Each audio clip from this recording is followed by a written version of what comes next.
Et voilà, Cristiano Ronaldo vient de mettre fin au débat du Ballon d'Or. Lamine Yamal, Ousmane Dembélé, il a fait son choix. Il est même allé plus loin que ça. Déjà pour commencer, il a comparé son fils à Lamine Yamal. Il dit: je vois une ressemblance entre Lamine Yamal et Cristiano Junior. Ils ont tous les deux la peau foncée et des coiffures similaires. Donc les Barcelonais, calmez-vous, je voyais venir. Il n'a pas comparé les talents. Et juste après, les journalistes l'ont posé des questions sur Lamine Yamal. Qu'est-ce qu'il pense de Lamine Yamal? Il dit: Lamine Yamal fait de très bonnes choses. Il profite de son talent. Laissez-le grandir. Il ne faut pas lui mettre trop de pression. Qu'on lui laisse tranquille pour qu'il puisse bien évoluer. Le talent, il ne lui en manque pas. Et c'est pas la première fois qu'il valide Lamine Yamal. Il y a même une interview où il a dit que Lamine Yamal sera le meilleur joueur de sa génération. Donc là, c'est même pas une surprise pour quelqu'un. Et c'est quand même fou de se dire que là, Lamine Yamal, les deux finales qui lui restent à jouer, ce sera contre Lionel Messi et Cristiano Ronaldo. Les deux goats de ce sport. Le gars, il va les affronter en finale. Cristiano Ronaldo, ce sera demain. Et Lionel Messi, ce sera pour la finalissima. Maintenant, concernant le Ballon d'Or, Cristiano Ronaldo a tenu à donner son avis. Et voici ce qu'il dit. Il dit: pour moi, celui qui doit remporter le Ballon d'Or doit être un joueur qui a gagné la Ligue des Champions. Donc Ousmane Dembélé et non Lamine Yamal. Il dit: je n'arrive pas à détacher un joueur, mais il y a beaucoup de candidats. Lamine Yamal, Kylian Mbappé, Ousmane Dembélé, Vitinha. Mais bon, comme je vous ai dit récemment, je trouve que cette récompense a perdu de la valeur. Clairement, là, malgré qu'il donne son avis, il reste quand même sur ses positions en disant que ce trophée a perdu de la valeur et il a raison. C'est quoi cette folle anecdote avec Messi? Pour Ronaldo, le Ballon d'Or, il est clair. Comme je me le suis jamais caché depuis qu'il a obtenu la Ligue des Champions, et comme il partage cet avis, celui qui doit remporter le Ballon d'Or est un joueur qui a gagné la Ligue des Champions. Il y a beaucoup de grands joueurs comme Kylian Mbappé, Lamine Yamal, Ousmane Dembélé, Vitinha. Mais bon, comme je l'ai dit récemment, je trouve que cette récompense a perdu de la valeur. Et il a totalement raison. La Ligue des Champions, dans le fond, est censée représenter le comble. Si un joueur réalise une saison stratosphérique, considérant qu'il n'y a pas de compétition majeure en équipe internationale, étant la compétition la plus prestigieuse sur une saison, le Ballon d'Or est censé être le comble de cet accomplissement de l'acheminement de cette saison, qui est censé venir s'ajouter au palmarès de celui-ci. Sans compter en plus de ça ce qu'il a été capable de faire en finale, etc. Ça, c'est encore autre chose. Pour Lamine Yamal, il considère qu'il faut lui laisser le temps. Honnêtement, ce gamin fait de très bonnes choses, il est dans un bon environnement, que ce soit au Barça ou avec l'Espagne, mais je vous demande qu'une chose, laissez-le se développer tranquillement et ne lui mettez pas beaucoup de pression pour le bien du football. Il faut que vous le laissiez faire son chemin, car il ne manque pas de talent. Ronaldo, si tu voyais ses stories, tu te dirais, ce mec, il a pas de 17 ans. Il réclame en fait tout ce qui lui arrive. Et pour en revenir avec Messi, toutes ces soirées au gala du Ballon d'Or, dites-vous, je me souviens, pendant les galas, je lui traduisais toujours ce que les présentateurs lui disaient en anglais car il ne comprenait rien à l'époque. Et bien sûr que j'aime Messi, nous avons joué ensemble pendant 15 ans. Non, Cristiano, mais non, mais pas toi, s'il te plaît. Les gars, vous me connaissez, je kiffe Cristiano, mais là, c'est pas possible de dire ça, la vérité. Celui qui doit gagner le Ballon d'Or doit avoir remporté la Ligue des Champions. Mais franchement, depuis quand on se base uniquement sur la Ligue des Champions? Bah, enlevez les championnats alors. Enlevez les championnats, venez, on joue que la Ligue des Champions. Surtout que, il a pris un Ballon d'Or sans gagner la Ligue des Champions en 2013. Il a pris son Ballon d'Or, et même moi, je fais partie des gens qui disent qu'il le mérite. Ribéry l'aurait mérité aussi. Cristiano Ronaldo, cette année-là, il était inarrêtable. Mais Cristiano Ronaldo, si on t'écoute, eh ben en 2021 par exemple, Chelsea gagne la Ligue des Champions, on doit le donner à qui? À Jorginho. L'année dernière, Rodri, bon, je suis pas là à dire qu'il mérite de ouf le Ballon d'Or, mais il le prend sans gagner la Ligue des Champions, il a gagné l'Euro. Iniesta en 2010, tout le monde nous dit qu'il mérite le Ballon d'Or, il a pas gagné la Ligue des Champions. Faut arrêter avec ça parce que vous savez très bien à l'heure d'aujourd'hui, si Manchester United gagnait la Ligue des Champions cette année, vous allez me faire croire que vous allez donner le Ballon d'Or à Bruno Fernandes.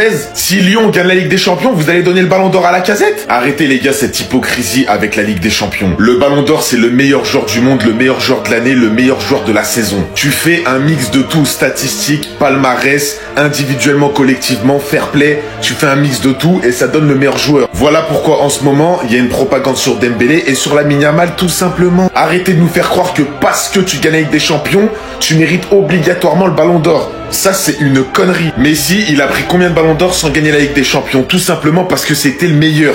Il est trop fort au foot. C'est comme ça.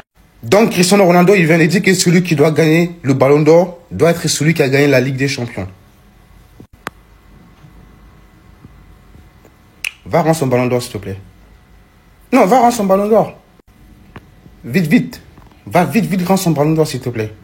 Du coup, les fans de Ronaldo, vous vous sentez comment, là? Vous vous sentez con, hein? Pendant toutes ces années, vous avez défendu son Ballon d'Or 2013.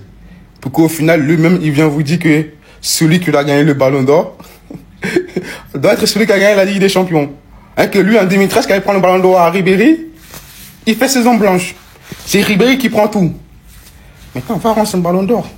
Non, s'il te plaît, Cristiano, c'est toi qui l'as dit. On t'a pas forcé à le dire. Personne t'a forcé. Il me semble que les journalistes t'ont pas forcé à le dire. C'est toi qui l'as dit. C'est sorti de ta bouche. T'es un grand garçon. T'as 40 ans. C'est sorti de ta bouche. Mais t'assumes. Maintenant, va rendre son ballon d'or à ce monsieur, s'il te plaît. Parce que c'est lui qui a gagné la Ligue des Champions en 2013. C'est lui qui a tout pris en 2013. Et toi, t'as fait saison blanche. Maintenant, va rendre son ballon d'or. Ouais, Cristiano Ronaldo, il a choisi son ballon d'or. C'est Ousmane Dembélé, bande de menteurs.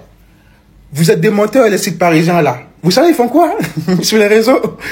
Ils coupent la déclaration de Ronaldo. Ça veut dire qu'ils prennent la partie qui les arrange. Genre cette partie-là, là. Celui qui doit rapporter le ballon d'or, c'est un joueur qui a gagné la Ligue des Champions.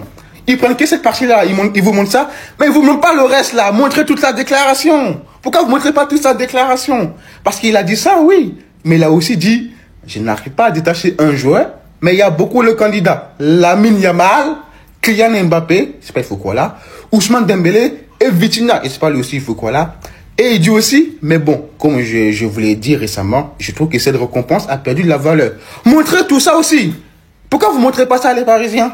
Pourquoi vous montrez pas qu'il a dit qu'il n'arrive pas à détacher un candidat? Pourquoi vous coupez?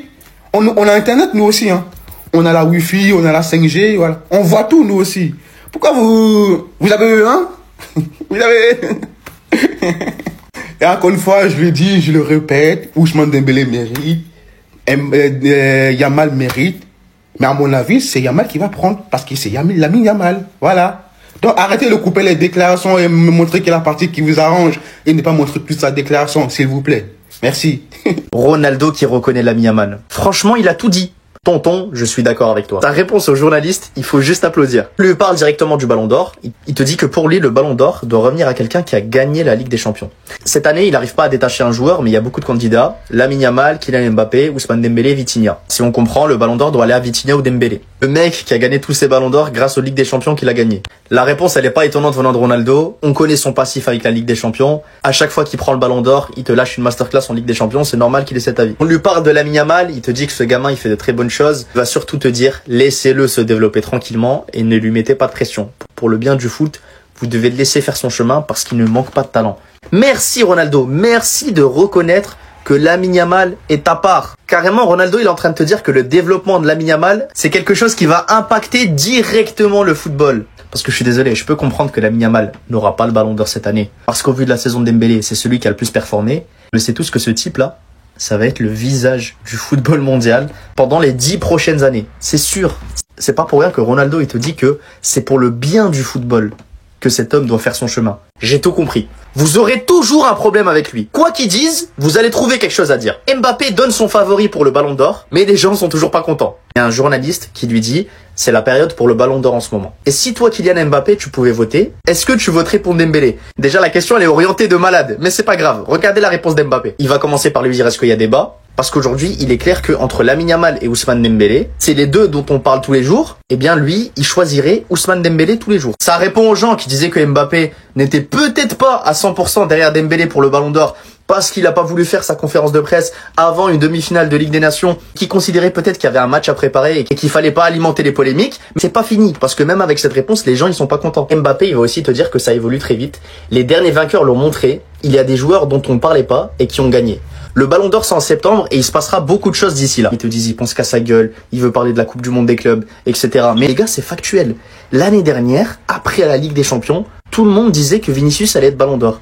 Au final, Euro 2024, Rodri il fait un bête d'euro avec l'Espagne, il prend le Ballon d'Or. C'est mon avis. Je pense que ce que voulait dire Mbappé, c'est qu'on sait pas ce qui va se passer dans cette Coupe du Monde des clubs. Peut-être que Dembélé va plier un classique et va encore plus confirmer son Ballon d'Or. Peut-être que Mbappé fera une compétition de fou. Peut-être que ça jouera pour le Ballon d'Or. Peut-être que ça jouera pas pour le Ballon d'Or. Et dans ce cas, tant mieux pour Dembélé. On ne sait pas l'impact médiatique qu'aura cette compétition. Parce que c'est la première fois qu'on va vivre une Coupe du Monde des clubs façon Coupe du Monde des pays.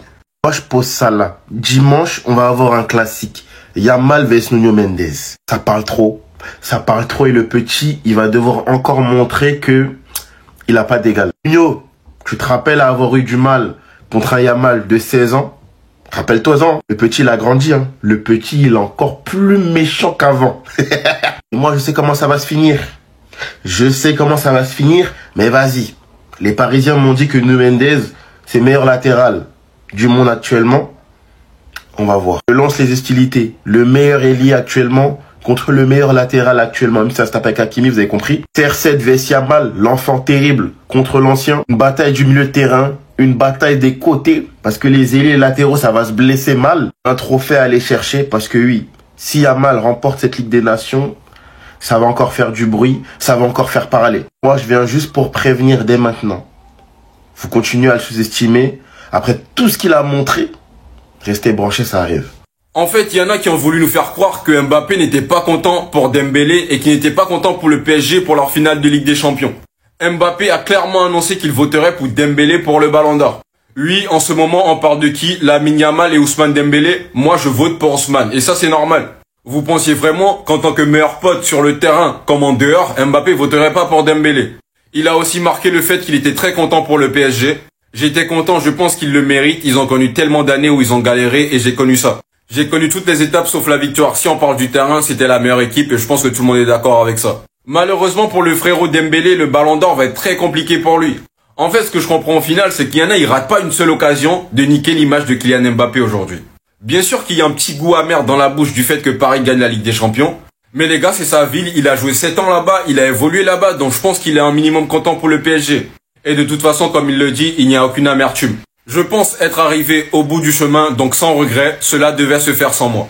Ter Stegen aurait eu un mauvais comportement, ce qui explique pourquoi il ne s'est pas déplacé pour le match contre l'Inter. Attendez, bougez pas, je vous explique. Ter Stegen a demandé à son agent d'appeler Deco avant le match contre l'Inter Milan. L'agent a informé Deco que Marc était de retour de blessure et qu'il devrait jouer maintenant. Après que sa demande ait été rejetée, il s'est mis en colère, a refusé de voyager avec l'équipe. Par contre, Jules Koundé, malgré sa blessure, était présent. Ce ne sont que des rumeurs, mais si ça s'avère être vrai, ça explique pourquoi Ter Stegen est traité de cette manière, parce que ce n'est pas normal pour un capitaine numéro 1. Rendez-vous compte, dans la presse, on apprend que Flick aurait demandé un nouveau gardien, que ce gardien est Garcia et qu'il est courtisé par plein de clubs de première ligue. Donc s'il vient au Barça, c'est pour être gardien numéro 1. Ensuite, il y a plusieurs confirmations comme quoi Chesney devrait prolonger pour être gardien numéro 2. Et Ter Stegen est venu plusieurs fois en conférence avec l'Allemagne en expliquant que lui, il ne sait absolument rien et qu'il a pour but d'être à Barcelone la saison prochaine. À la fin du match contre le Portugal, il a clairement donné un autre discours. Ce qui est sûr, les gars, c'est que Ter Stegen était au courant de rien, que le club a fait tout ça derrière lui et qu'il a clairement appris dans les médias. Il y aura sûrement une discussion entre Ter Stegen et Flick, mais ce qui est sûr, les gars, c'est qu'il y a quelque chose de pas net, mais on se rapproche petit à petit. En tout cas, les gars, comme je vous l'ai dit, moi, je reste persuadé qu'il y aura des dramas, mais que la direction du Barça soit aussi méchante envers Ter Stegen, c'est qu'il y a forcément un problème quelque part. Sinon, Chelsea, je les calcule pas trop parce qu'ils sont intéressés par tout le monde.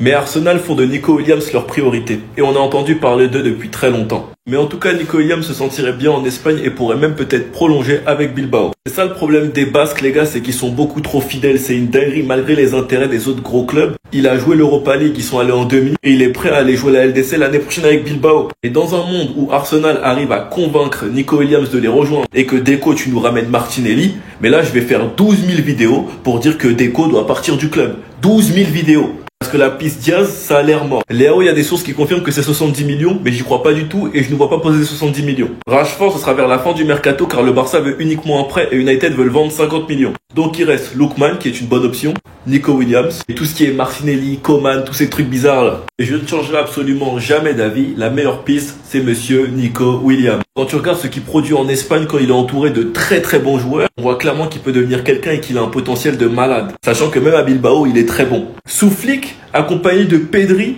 De Jong, Olmo, Lewandowski qui pourra servir, Yamal de l'autre côté, donc il aura plus d'espace, ce sera l'un ou l'autre à eux de choisir. Non, il doit venir. Sinon vous les gars, vous en pensez quoi? Ramon sur sa façon, on s'en dit.